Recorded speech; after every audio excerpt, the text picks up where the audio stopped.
K9 German Shepherd collapses in the street. Then, his puppy crosses the road and everything changes. He was trained to be a hero, a protector, a symbol of strength. But one morning, on a quiet American street, a retired K9 German Shepherd lost consciousness without warning, his body collapsing in the middle of the road. What happened next was something no one expected. His tiny puppy, barely old enough to walk, broke free and crossed the street alone. And what he did will restore your faith in loyalty, embossed, and the unbreakable bond between a father and son. Before we begin, make sure to subscribe to the channel, like this video, and turn on notifications. It helps us bring more stories of courage and resilience straight to you. Now get ready, because this story will stay in your heart long after it ends. The neighborhood was still waking up when it happened. On a quiet street lined with modest brick homes and tidy front lawns in suburban Ohio, sunlight filtered gently through the maple trees. Kids were getting ready for school. A jogger passed with earbuds in. Somewhere down the block, a lawn sprinkler clicked to life. No one saw the fall, at least not right away. Valor, a retired K9 German Shepherd, had been walking slowly alongside his owner, Charlie. At almost 9 years old, Valor's muzzle had gone gray, and his joints ached on cold mornings. But he still carried himself with the same stoic pride he had when he served in the police force. His gait was slow, but purposeful. His eyes sharp, his ears always perked. He was off-leash. He always was now. Charlie trusted him, and Valor had never strayed. Until he stopped. Midway across the street, Valor's body trembled. His breathing shifted, shallow, uneven. He paused, one paw lifted slightly. Then he collapsed. No bark, no sound. Just a heavy thud on the asphalt. Charlie turned just in time to see his partner, his best friend, crumple to the ground. "Valor!" he shouted, dropping the coffee in his hand, sprinting across the street. By the time he reached him, Valor was unresponsive. No, stay with me," Charlie murmured, kneeling by the dog's side, running his hands along his ribs, checking his pulse. He felt a faint, erratic heartbeat. "Somebody call a vet!" he screamed. "Please!" And then, before Charlie could even process the full panic of the moment, he heard the tiniest yelp behind him. It was Timber, the puppy, Valor's son. He was barely 10 weeks old, a soft bundle of tan and black fur, with oversized pee and a clumsy waddle. Charlie had rescued him only a few weeks ago after discovering that Valor had fathered a litter before retirement. Timber had been meant to be a gift, something to bring new energy into Valor's last chapter. Now the puppy stood frozen on the front lawn, eyes wide, ears low, trembling. Then he moved. Without hesitation, Timber launched into motion. He darted down the sidewalk, his little legs moving faster than they ever had, tail tucked between his legs, squealing with urgency. And then he crossed. Right into the street. Charlie barely had time to react. "Timber, no!" A car was turning the corner. Charlie leapt into the street, arms waving. The car slammed on its brakes. Tires screeched. The puppy made it across, slipping under Charlie's legs and collapsing next to Valor's head, whining loudly and pawing at his father's ear. Charlie fell to his knees again, heart hammering. The driver, a woman in her 60s, jumped out of her vehicle, pale and shaking. Do you need help?" "I need a vet. I think he's having a stroke or seizure." The woman whipped out her phone and started dialing. Timber whined again and licked at Valor's muzzle. The older dog didn't move. Charlie placed both hands on his partner's broad chest. "You stay with me, boy. You hear me? You don't get to go out like this. Not in the middle of a damn street." The puppy whimpered louder, pawing more frantically, like he understood. A neighbor came running out with a towel and a bowl of water. Within minutes, A local vet tech who lived nearby had arrived, crouching beside Valor, examining his gums and eyes. "His pulse is faint, but it's there," she said urgently. "We need to get him in. Now." Charlie didn't hesitate. He scooped the massive body into his arms, muscles straining, heart screaming. Timber followed, stumbling after them as they loaded into the back seat of the woman's car. She floored it, tires squealing again. As they sped down the street, Timber kept his head pressed against Valor's side, whining softly, as if begging him to hold on. And for the first time in Charlie's life, he was terrified he might lose the only partner who had never let him down. The car hurtled down the road, bouncing slightly over potholes as the driver pushed well past the speed limit. Charlie sat in the back seat with Valor's massive body across his lap, his arms wrapped tightly around the dog's chest, whispering words he wasn't even sure Valor could hear. "Come on, buddy. Hang in there, you're not done yet." Valor's breathing was shallow. His gums were dull and his eyes didn't open. His once mighty body, trained, disciplined, fearless, was limp against Charlie's trembling hands. In the floorboard, Timber sat with his tiny head pressed firmly against his father's ribs, refusing to move. His ears were pinned back, his eyes full of something far too human. Fear. The woman driving, Linda, she had said, was stone-faced, her hands white-knuckled on the wheel. "I called ahead," she said. "Vet's ready. They know it's an emergency." "Thank you," Charlie managed, his voice hoarse. The vet clinic came into view just 10 minutes later, but it felt like an eternity. As they screeched into the gravel lot, 2 techs were already outside with a stretcher. Charlie jumped out, cradling Valor, but the weight was too much. His legs buckled. "I've got him," one of the techs said, a younger man with strong arms and a calming tone. "We'll take care of him." Charlie didn't let go easily. Inside, the fluorescent lights buzzed faintly. The air smelled of antiseptic and fear. Timber paced in circles at the end of the leash Charlie had hastily clipped on, whining and pulling toward the double doors where they had taken his father. A nurse tried to guide them to the waiting area, but Charlie didn't move. "I'm not leaving this spot," he said. She nodded and brought him a chair. The clock on the wall ticked louder with every second. Charlie stared at the swinging doors. He couldn't shake the memory of Valor's body hitting the street, the way he'd crumpled like a tower brought down from within. No warning, no sound, just collapse. It had been 5 years since Valor's retirement. He'd served 9 years before that. Long shifts, high-risk arrests, building searches, bomb threats. Charlie had been his only handler. They had been through things together that no one else could understand. He remembered one night during a hostage standoff when Valor had saved his life by tackling an armed man seconds before he could pull the trigger. Charlie had promised him then, "You get me home, and I'll get you home forever." And now, this. The vet, Dr. Rosen, finally emerged 20 minutes later, wiping his hands on a towel. Charlie stood instantly. "Is he alive?" Dr. Rosen nodded. "Barely. He's in critical condition. Heat stroke combined with cardiac distress. You said you were just walking?" "Yeah." "Cool morning." He wasn't even running. "Just walking." Dr. Rosen sighed. "Sometimes it doesn't take much. Especially with older working dogs.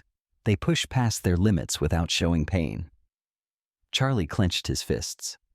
"What can I do? We've stabilized him, but he's not out of the woods. We need to keep him overnight, maybe longer. I want to see him." The doctor hesitated. "Just for a minute." Inside the recovery room, Valor lay on a padded table, hooked up to monitors and IV fluids. His chest rose and fell slowly. His eyes fluttered but didn't open. Charlie stepped close, his hand trembling as he placed it gently on Valor's shoulder. "You rest, soldier," he whispered. "We're right here." Timber barked once, soft and high-pitched, then let out a long whimper. Charlie lifted the puppy onto the table. Timber curled instantly against his father's chest, tail wagging weakly, nose pressed into the fur he knew better than his own heartbeat. Dr. Rosen watched silently from the doorway. He refused to leave him, Charlie said. He ran straight into the road when Valor collapsed, almost got himself killed. Dr. Rosen smiled faintly. That's loyalty. It's in the blood. Charlie didn't sleep that night. He sat in the clinic chair, watching the machines beep, watching the puppy refuse to move, praying to a God he hadn't spoken to in years, because he knew, if Valor didn't make it, something in him might not either. Morning broke slowly, pushing pale gold light through the vet clinic's windows. Charlie hadn't moved from the corner chair all night. His eyes were red, and his shoulders ached from staying hunched, but he wouldn't let himself leave, not until he knew. Timber had curled into a tight ball on Valor's blanket, refusing to be separated from his father. The little pup hadn't eaten, barely drank, and never looked away from the motionless body on the padded table. Charlie sipped cold coffee from a paper cup, staring at the monitor as if willing it to show improvement. Valor's heartbeat was steady now, but shallow. His breaths still labored. There was no change. Sometimes that's good, Dr. Rosen had said. No change can mean he's holding on. But Charlie knew the truth. He'd seen too many officers, too many canines, fade away quietly in sterile rooms like this one. He stood up, muscles stiff, and ran a hand through his hair. He walked slowly toward the window, watching people pass by outside, living their normal lives. Parents walking children to school, someone jogging with a golden retriever, a couple laughing over coffee. And here he was, waiting to see if his best friend would live or die. He turned back toward the table and caught sight of something strange. Timber was standing. Still clumsy on his paws, the pup approached Valor's head, tail wagging low and slow, his nose twitching with tiny sniffs. Then, without hesitation, Timber licked Valor's muzzle. Once, twice, then barked. A short, demanding yip. Charlie's heart skipped. He watched as Timber circled Valor's body, whining, then sat back and barked again, this time louder. Valor's ear twitched. Charlie rushed to the table. "Did you see that?" he called out. A nurse peeked in, then nodded. "He moved?" Charlie leaned over, hands shaking. "Valor, buddy, you in there?" Then, another twitch. This time, his back leg kicked faintly, as if trying to run in a dream. The monitor blipped a little faster. Timber barked again and nuzzled under his father's chin. Charlie reached for Valor's paw and held it, tears rising in his eyes. "Come on, old man," he whispered. "Your boy's calling you." And slowly, painfully, Valor's eyes opened, only halfway, cloudy, confused, but open. Charlie let out a sound between a laugh and a sob. He leaned down and pressed his forehead to Valor's. "You scared the hell out of me," he whispered. Dr. Rosen came rushing in, alerted by the noise. He checked the monitors, nodded. "He's responding. Weak, but aware."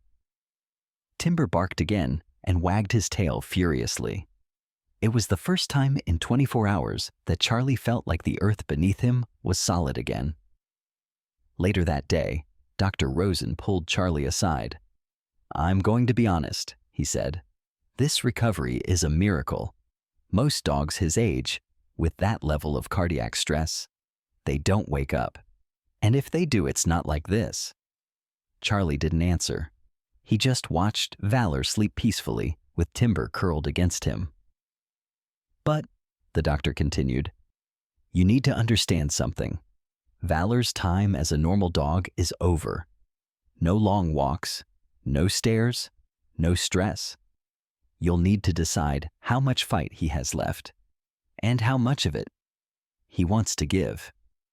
Charlie nodded slowly. He'd heard that before. In the military, in the force. Sometimes the bravest thing, his old captain once said, is knowing when to stop. But Charlie knew Valor. He'd seen that twitch in his leg, that flicker in his eye. He hadn't given up. Not yet. Back in the recovery room, Timber was still curled against his father. Charlie sat beside them, one hand resting gently over both their backs. "You saved him," Charlie whispered to the puppy. "You really saved him." And in that moment, as Timber looked up with big round eyes, Charlie realized something. This pup wasn't just Valor's son. He was his legacy. And now, it was Charlie's turn to train a new kind of hero. 2 weeks had passed since Valor opened his eyes, and every day since had been a fragile victory. Back at home, Charlie had transformed the downstairs living room into a recovery space. He laid out foam mats, blankets, and placed Valor's water and food bowls within easy reach. He even built a small ramp down the porch so the old dog wouldn't have to manage stairs. It wasn't much, but it was enough. Valor moved slowly, stiffly, but he moved. His eyes were clearer now. His tail wagged softly when Charlie walked into the room, and when Timber bounced around him like a little whirlwind, Valor would lift his head and release the gentlest growl, a tired warning, almost paternal, full of affection. But Charlie knew something was still off. Valor was quiet, too quiet. Even for a retired canine, something in his spirit had shifted. Charlie had seen it before, in soldiers after war, in officers after a tragic call. A kind of distance, a silence that wasn't about sound, but all. One night, as rain began tapping against the windows, Charlie sat on the floor beside Valor, gently stroking his fur. Timber lay curled up nearby, chewing on a rubber bone. "You're not really here, are you?" Charlie whispered. "You're breathing, but part of you's stuck somewhere I can't reach." Valor didn't move, but his ears twitched. Charlie leaned back against the wall, staring into the dim light. Memories rose like smoke, of sirens, of screams, of long nights and blood on concrete. Valor had been there for all of it. Raids, firearms, explosions. The day Charlie lost his partner, Mike, in a failed drug sting, it was Valor who dragged Charlie behind cover. He saved his life more than once. And now, maybe Valor didn't want to fight anymore. A loud crash of thunder shook the house. Timber jumped, startled, and Valor flinched. Charlie looked over. Another flash of lightning illuminated the room, and this time, Valor let out a deep, guttural whine. Then came the growl, low, instinctive, primal. Charlie stood quickly. "Valor." Hey, you're okay." But Valor's body was tense, muscles tight, eyes fixed on something invisible in the corner of the room. He barked once, sharp and loud. Timber froze, eyes wide. "Buddy," Charlie said, kneeling beside him. "You're not there. You're not in that alley. You're home. You're safe." Valor's body trembled, then slowly relaxed under Charlie's hand. The growling stopped. His chest rose and fell with effort. His head dropped back to the mat, and his eyes closed. Charlie sat with him for an hour afterward, silently watching the storm pass. He knew what had just happened, a flashback. Valor wasn't just recovering from physical stress. He was carrying trauma. Years of it. Like a soldier who never fully came home. The next morning, Charlie made a decision. He packed a bag with supplies, loaded both dogs into his truck, and drove 2 hours into the country. There, at the edge of a quiet lake, stood a small cabin. No noise, no streets, no flashbacks, just open space, fresh air, and quiet healing. Charlie had inherited the cabin from his grandfather years ago and hadn't been there in ages. Now it was exactly what they all needed.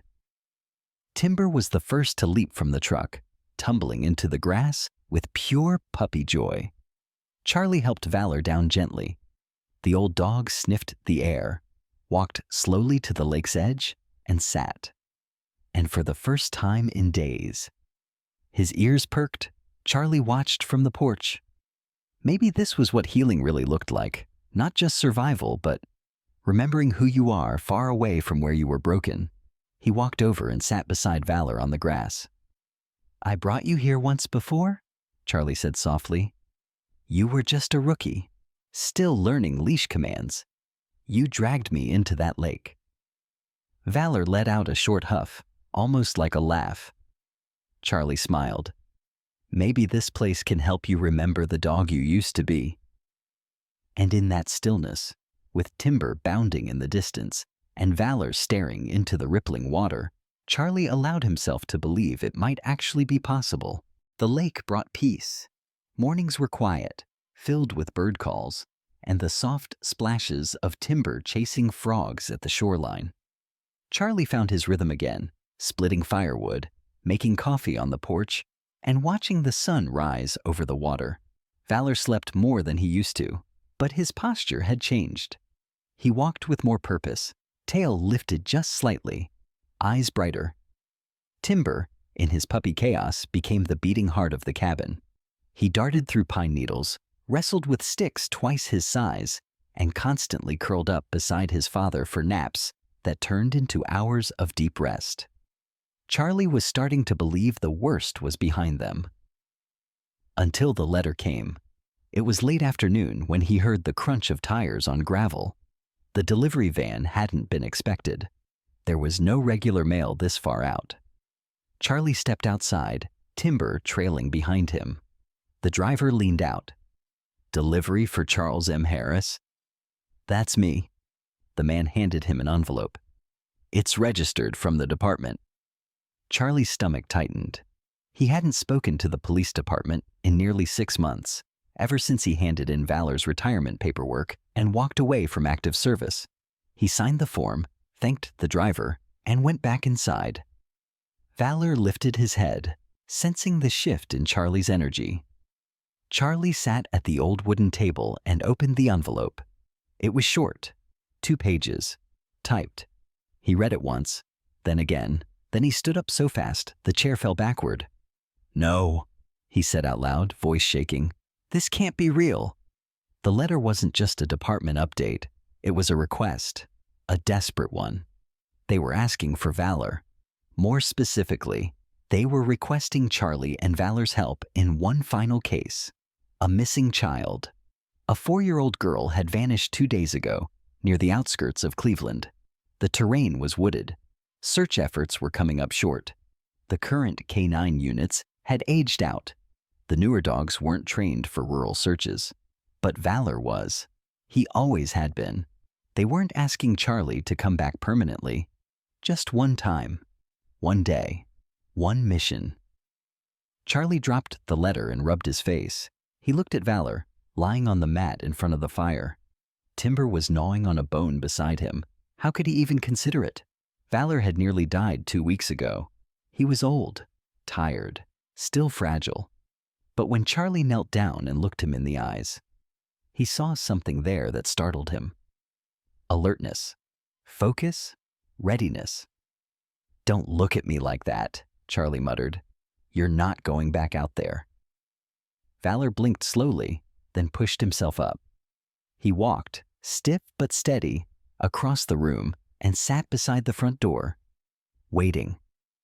Charlie felt the breath leave his lungs. "No, you don't have to prove anything, not anymore."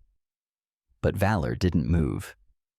Timber barked once, confused, then padded over to join his father.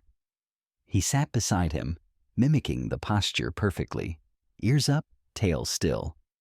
2 generations, 1 decision. Charlie sat back down, running his hand through his hair. His mind was racing. This wasn't just about instinct, or duty, or history. It was about closure, about the fire that still burned inside a C who had saved lives and never asked for recognition. He looked again at the letter. The girl's name was Lila. She was small, afraid, lost in the woods. If Valor was strong enough to sit at the door like that, maybe, just maybe, He had enough in him to do this one last thing. Charlie stood up slowly. Walked over. "Okay," he said. "We'll go." Valor didn't wag his tail, didn't bark. He just stood, solid, steady, like a soldier answering a call. Timber looked up, confused but excited. Charlie looked down at them both. "One mission, and then we come home." And as he packed the gear, just like he used to, he felt something return that he hadn't felt in months. Purpose. The wind was biting cold when they arrived at the edge of the forest. The command center was a makeshift tent lit with buzzing halogen lights, surrounded by parked SUVs and uniformed officers pacing in tight circles. Charlie hadn't worn his old badge in over a year, but the moment he stepped out of the truck with Valor by his side, the air shifted. Heads turned. Voices fell silent. It was like seeing a legend rise from the ground. "Charlie Harris?" a captain asked, approaching with a clipboard. "Thank God, we're out of time." "What's the last trace?" Charlie asked, eyes already scanning the tree line. "She wandered off from a picnic. That was 2 days ago. Last scent marker is about a mile into the Eastern Trail. Our dogs lost it in the ravine." Charlie nodded. "Then that's where we start." "Are you sure he's up for it?" the captain asked, glancing down at Valor, who stood calmly but stiff, wrapped in a lightweight thermal vest, his old K9 collar freshly polished. Charlie looked the man dead in the eyes. He stood at the door waiting to come. "I didn't bring him. He brought me." The officer stepped back, making room as Charlie clipped the lead onto Valor's harness. Timber whined softly from inside the truck, his paws up on the window. Charlie turned toward him. "You're staying here, little man." Timber barked once in protest. Charlie hesitated, then sighed. He opened the truck door and lifted the pup out. "Fine, but you stay close." And then they were moving. The forest was dense. Shadows moved across the branches like ghosts. Every leaf crackled underfoot. Every gust of wind carried distant echoes of search parties. Charlie's boots were soaked within minutes, but he pressed on. Valor moved beside him with a focus Charlie hadn't seen since the early years. Nose down, ears twitching, body tense but determined. Timber followed close, mimicking every step like a child copying his father. Charlie marked every shift in Valor's body language. A pause, a sudden turn, a stiff tail. At one point, Valor stopped dead, sniffed the ground, then took off in a slow but steady trot toward the ravine. "Good boy," Charlie murmured, heart pounding. They reached the drop, a muddy slope covered in roots and loose rock. Timber yipped nervously as Valor began descending. Charlie followed, slipping twice, catching himself on a branch. About halfway down, Valor stopped again. His ears were up. He sniffed hard, then barked, a deep, urgent sound. Charlie froze. Timber did too. Valor barked again, then pulled forward. Charlie followed. And that's when he heard it. A sound, small, high-pitched, almost like an animal at first. Then it came again, a child's whimper. "Oh my God," Charlie breathed. He found her. They pushed through the underbrush, branches clawing at their clothes and fur. And then, in a narrow clearing beneath a fallen tree, Charlie saw her. A little girl, curled into a tight ball, shivering, her lips blue. A pink jacket torn at the shoulder, dirt on her face, but her eyes were open. Charlie dropped to his knees. "Lila, sweetheart, I'm here. You're safe now." She didn't moan until Valor stepped closer. He didn't bark. He didn't growl. He lay down beside her, pressing his warm body into her side. And that's when she finally spoke. "Doggy," she whispered. Charlie's heart broke and healed all at once. He wrapped her in his emergency blanket, radioed the command center, and waited as Timber curled beside them, pressing himself against Valor's flank, almost as if to say, "We did it, Dad." By the time the rescue team arrived, Valor had his head on Lila's lap, his eyes half closed but glowing with calm. The captain approached, stunned. He found her. Charlie looked up. He never lost it, not for a second. That night, back at the cabin, Charlie built a fire. Timber slept curled beside Valor, both of them snoring softly. Charlie sat back and looked out at the stars. One mission. That's all he'd promised. But what Valor gave was everything. And in that moment, he knew. This wasn't the end. It was the torch being passed from one guardian to the next. The morning after the rescue, the cabin was filled with a silence that felt different than before. Warmer, deeper, earned. Charlie sat on the porch with a coffee steaming in his hands, watching the mist roll off the lake. Timber and Valor lay side by side on the wooden deck, both asleep, the older dog breathing slow and steady, the younger twitching in his dreams. Charlie couldn't stop replaying the night before, the moment Valor lay beside that little girl, as if he'd done it 1,000 times. The steady bark that called them to the right path, the way Timber followed him, never hesitating, never turning away. He had expected the department to send flowers or a thank you. What he didn't expect was the press.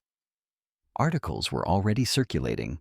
Headlines like, "Retired Canine Finds Lost Child," and "Puppy Follows in Father's Paw Prints." His phone had been buzzing all morning with messages from old colleagues. One had even asked if Timber would be trained for duty too. Charlie smiled at the idea. Timber? A working dog? The thought had seemed silly a month ago. But not now. He looked down at Valor. The old dog stirred, lifted his head, and locked eyes with Charlie. No bark, no tail wag, just understanding. "You did good," Charlie whispered, "better than anyone could have asked." Valor didn't need to be told. He knew. Later that afternoon, they went for a walk, slow, just to the tree line and back. Timber led the way, bounding through the leaves, then circling back to check on his father every few steps. Valor followed with patience, watching his son with pride in his tired eyes. That night, Charlie lit a fire in the cabin's old hearth. He laid Valor's favorite blanket out, and the dog curled into it with a soft sigh. Timber snuggled beside him. Charlie knelt in front of them, resting a hand on each of their backs. "You taught me more than any human ever did," he said quietly. "You showed me what loyalty really looks like. And now, you've passed that on." He didn't cry, not this time. Because this wasn't goodbye. This was legacy. If this story inspired you, remember, courage doesn't fade, it passes on. Subscribe to the channel, leave a like, and share it with someone who needs to believe in loyalty again. Because sometimes the smallest bark can carry the greatest power.